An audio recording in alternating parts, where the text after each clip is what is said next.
Un individu, Ayoub El-Kazani, signalé pour son appartenance à la mouvance radicale qui se serait rendu récemment en Turquie, voie possible de passage en Syrie.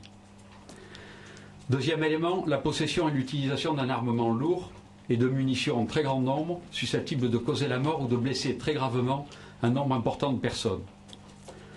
Troisièmement, des explications peu crédibles sur la manière dont il serait rentré en possession de ces armes et sur ses moyens de subsistance, comme sur l'argent dont il disposait pour voyager et pour financer un billet de première classe sur le Thalys pour 149 €. Quatrièmement, la consultation par l'intéressé, alors même qu'il se trouve à bord du train Thalys, d'une vidéo appelant à des actions violentes au nom d'un islam radical. Cinquièmement, un projet qui apparaît ciblé et prémédité, Ayoub El-Kazani ayant notamment refusé de prendre le train précédent où des places étaient encore disponibles. Sixièmement, enfin, au vu de l'ensemble des témoignages recueillis, une attitude résolue et un passage à l'acte déterminé, tous les témoins l'ont souligné,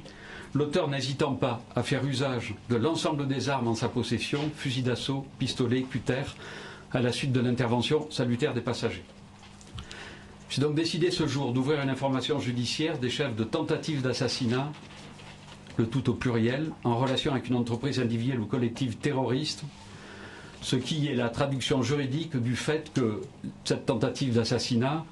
concerne précisément l'ensemble des personnes se trouvant à sa portée dans le train Thalys Amsterdam-Paris. Détention, port et détention d'armes, détention, port et transport d'armes, d'éléments d'armes et de munitions de catégorie A et B en relation avec une entreprise individuelle ou collective terroriste, participation à une association de malfaiteurs terroristes en vue de la préparation d'un ou plusieurs crimes d'atteinte aux personnes. Le parquet a requis le placement en détention provisoire d'Ayoub El-Kazani.